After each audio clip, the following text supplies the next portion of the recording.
Et on était en train d'ouvrir le dossier Dembélé. Paris qui s'impose 3-0.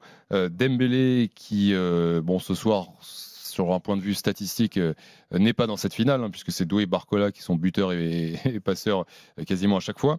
Est-ce que depuis quelques semaines, bon, on va pas faire le truc de journaliste Ousmane Dembélé vous inquiète-t-il ou pas, mais on est quand même d'accord que depuis un mois et demi, peut-être deux, il nous inquiète.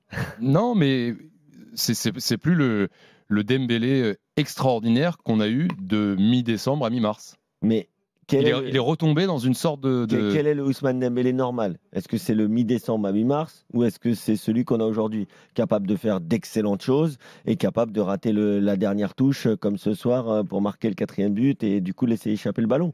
Voilà, c'est Ousmane Dembélé, un talent exceptionnel, un joueur exceptionnel, un joueur qui donne le sourire, un joueur qui aime le foot, qui pour le coup procure du plaisir, mais un joueur qui est aussi capable d'être très frustrant. C'est le cas depuis le début de sa carrière.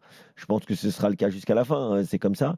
Maintenant, il a quand même été décisif contre Arsenal à la 3e minute du match aller, où c'est lui quand même qui débloque cette double confrontation. C'est son seul but, entre guillemets, sur les 2 derniers mois. Oui, mais il est important, attention, important. Bien sûr. S'il vient marquer en finale et que le PSG gagne la Ligue des Champions, on se rappellera qu'il a été le meilleur joueur de la saison avec Achraf Hakimi, avec un collectif fort, avec les 2 Portugais au milieu de terrain, avec Pacho, bien sûr. Mais que ça aurait été le fer de lance de l'attaque parisienne. Même si les autres ont aussi marqué des buts. Donc voilà, c'est Ousmane Dembélé. Ousmane Dembélé, il a ce côté inconstant. Je pense qu'il ne va pas forcément le perdre.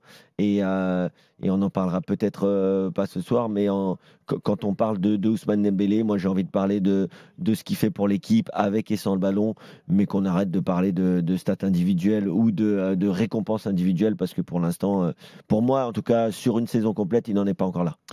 Je vous invite à écouter le C'était pas dans l'after qu'on vient d'enregistrer. On parlera Ballon d'Or demain matin, n'hésitez pas à aller écouter ça. Flo, est-ce que Dembélé t'inquiète? Pas du tout. Moi, je pense que c'est sa saison. Enfin, je pense pas que ce soit pas une histoire de Ballon d'Or, puisque tu évoques ça.